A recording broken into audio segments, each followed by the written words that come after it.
আসসালামু আলাইকুম।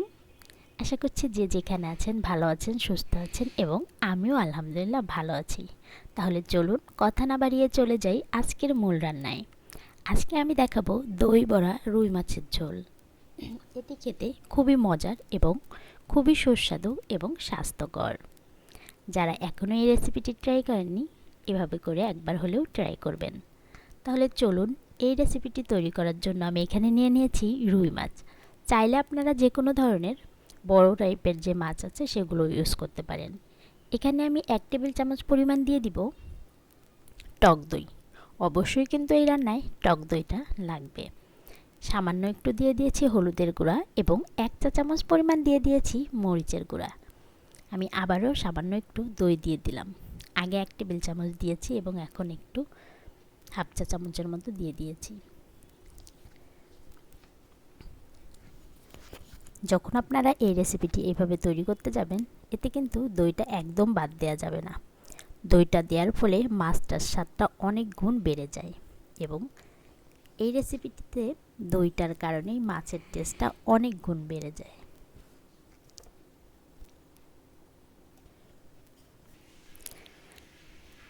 মাছগুলোকে খুব ভালো করে সমস্ত মশলার সঙ্গে মেখে 15 মিনিটের জন্য রেখে দিব। এই কাজটি করতে অবশ্যই কেউ ভুলবেন। এই ঝোলটি রান্নার জন্য আমি যা যা নিয়ে নিয়েছি: হাফ চা চামচ হলুদের গুঁড়া, 4-5টি কাঁচামরিচ, 1 টেবিল চামচ নিয়েছি পেঁয়াজ কুচি, 1টি টমেটো এবং ধনিয়া গুঁড়া 1 চা চামচ, মরিচের গুঁড়া 1.5 টেবিল চামচ এবং এখানে আমি আলাদা একটি মশলা বানানোর জন্য 1 কাপ পরিমাণ নিয়ে নিয়েছি পেঁয়াজ কুচি এবং গোটা জিরা নিয়ে নিয়েছি 1 টেবিল চামচ।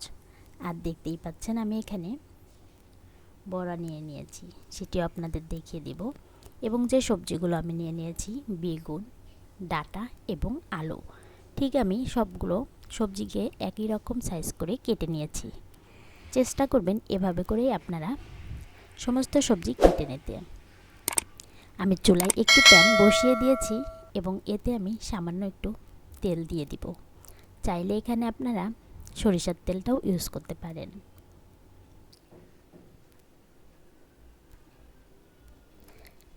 এই তেলের মধ্যে আমি দিয়ে দিচ্ছি 1 টেবিল চামচ পরিমাণ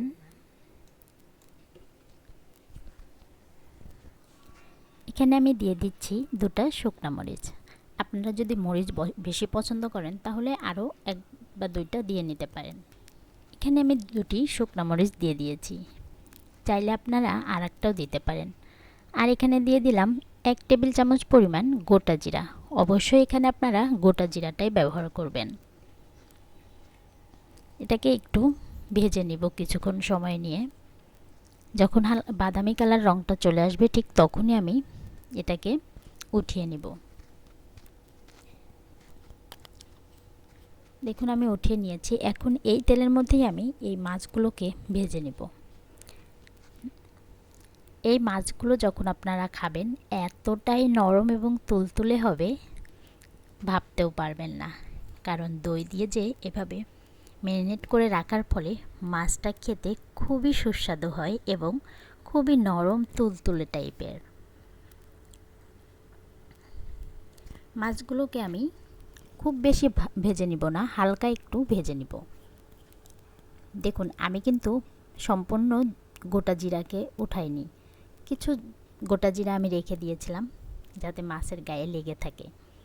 এতে করে মাছ দিয়ে খুব ভালো একটা ফ্লেভার বের হয় এবং যখন গোটা জিরাটা মুখে পড়ে তখন খুবই মজার একটি ফ্লেভার আসে এবং খেতেও খুব ভালো লাগে। এই কারণেই আমি এভাবে করেই মাছগুলোকে ভেজে নিচ্ছি।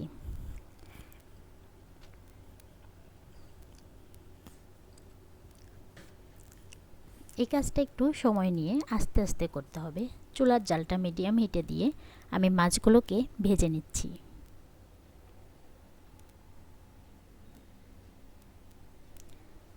এই পর্যায়ে আমি মাছগুলো ভেজে নেওয়া হয়ে গেছে। এখন আমি মাছগুলোকে তুলে নিব।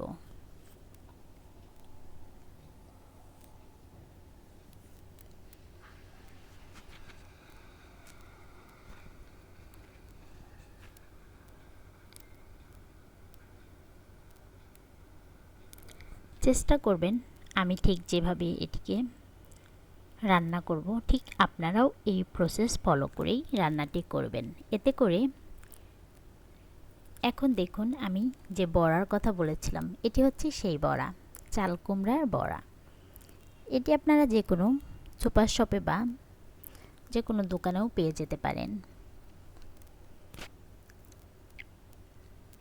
হালকা একটু তেলে আমি এই বড়াগুলোকে খুব ভালো করে একটু লালচে কালার করে ভেজে নিব। এটি কিন্তু একদম লো হিটে ভেজে নিতে হবে, খুব বেশি মিডিয়াম হিটে দিয়ে ভেজে নেওয়া যাবে না, তাহলে কিন্তু উপরেরটা একদম পুড়ে পুড়ে যাবে এবং ভেতরেরটা কাঁচা কাঁচা থাকবে। এই কারণে একটু লো হিটে সময় নিয়ে খুব আস্তে আস্তে আপনারা এটিকে ভেজে নেবেন।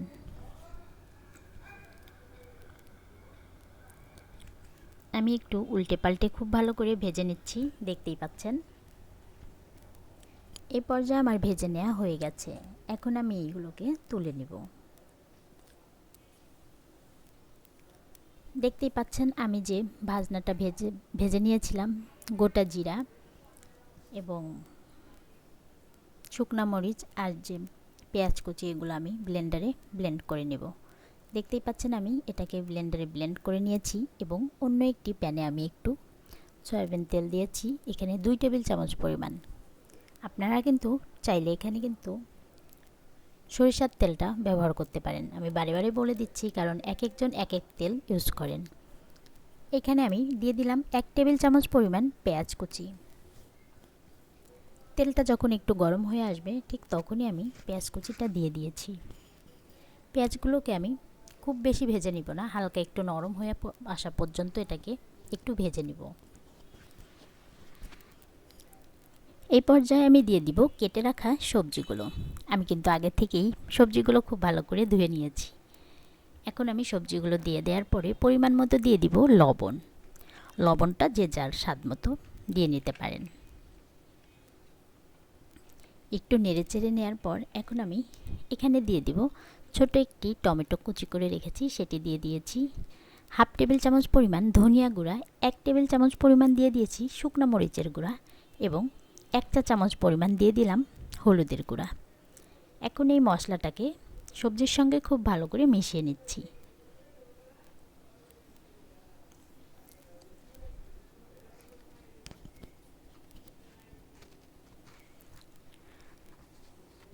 মেশানো হয়ে গেলে এই পর্যায়ে আমি দিয়ে দিব 2 কাপ পরিমাণ গরম পানি। চেষ্টা করবেন এখানে গরম পানিটা ব্যবহার করতে।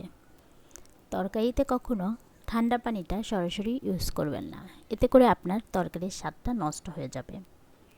ঠিক যেমনটা আপনি চাচ্ছেন সেরকম নাও হতে পারে।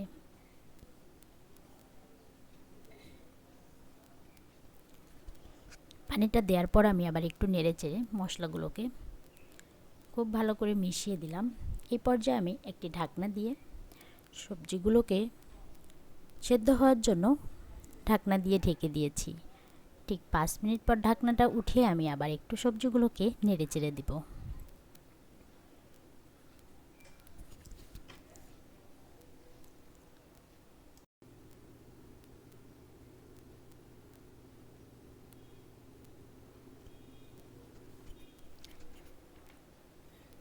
হালকাভাবে কিছু সময় নিয়ে সবজিগুলোকে নেড়েচেড়ে দিলাম এবং এখন দেখব আলুগুলো সেদ্ধ হয়ে গেছে কিনা।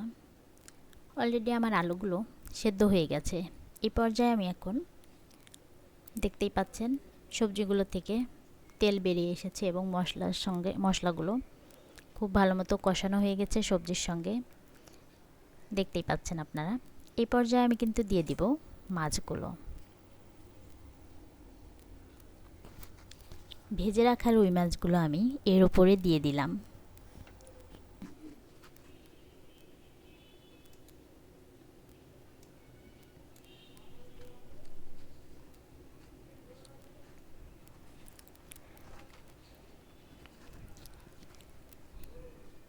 খুব আলতো করে মাছগুলোকে একটু সবজির সঙ্গে মিশিয়ে দিচ্ছি।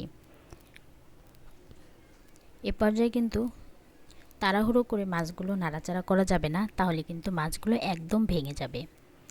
দিয়ে দিয়েছি ভেজে রাখা বড়িগুলো। যে মশলাটা আমি ব্লেন্ড করে রেখেছিলাম এই মশলাটা দিয়ে দিলাম। এখন সমস্ত মশলা সবজির সঙ্গে খুব ভালো করে মেখে মিশিয়ে দিব। আর অবশ্যই চেষ্টা করবেন, আমি যে মশলাটা ব্লেন্ড করে নিয়েছি অবশ্যই আপনারা এভাবে করে ব্লেন্ড করে মশলাটা বানিয়ে নেবেন। ঢেকে দিয়েছিলাম 3 মিনিটের জন্য। ঠিক 3 মিনিট পর আমি আবার ঢাকনাটা তুলে একটু নেড়েচেড়ে দিচ্ছি। আমি এই পর্যায়ে দিয়ে দিয়েছি 4টি কাঁচামরিচ। এখন আমি দিয়ে দিব পরিমাণ মতো ঝোল। আমি যতটুকু ঝোল রাখতে চাই ঠিক ততটুকু পরিমাণ পানি আমি অ্যাড করে দিচ্ছি। পানিটা কিন্তু অবশ্যই গরম পানি হতে হবে। আমি এখানে গরম পানিটাই ইউজ করেছি। পানিটা দেওয়ার পর আমি সবজিগুলোকে একটু নেড়েচেড়ে দিচ্ছি, পানির সঙ্গে মিশিয়ে দিচ্ছি।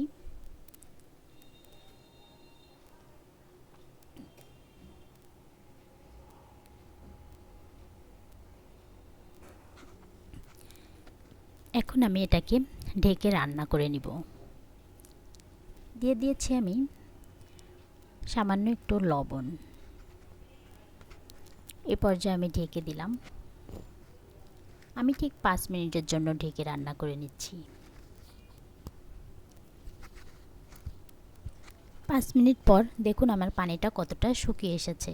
এই পর্যায়ে আমি দিয়ে দিব ধনিয়া পাতা কুচি।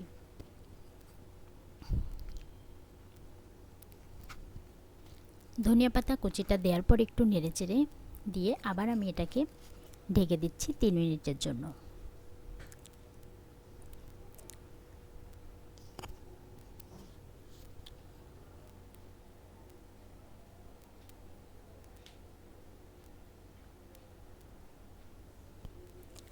চুলার জালটা এই পর্যায়ে একদম মিডিয়াম হিটে থাকবে, খুব বেশি হাই হিটে দেওয়া যাবে না, তাহলে কিন্তু ঝোলটা একদম শুকিয়ে যাবে। দেখুন আমি ঢাকনাটা তুলে নিয়েছি এবং আমার ঝোলটা পুরোপুরি রেডি হয়ে গেছে। তো তৈরি হয়ে গেল আমার দই বড়া রুই মাছের ঝোল। দুপুরবেলায় গরম গরম ভাতের সঙ্গে কিন্তু দারুণ লাগে। আশা করছি আজকের রেসিপিটি আপনাদের ভালো লেগেছে। ভালো লেগে থাকলে অবশ্যই আমার চ্যানেলটি সাবস্ক্রাইব করবেন। তাহলে আজকের মতো এখানেই বিদায় নিচ্ছি। আল্লাহ হাফেজ। সবাই ভালো থাকবেন, সুস্থ থাকবেন।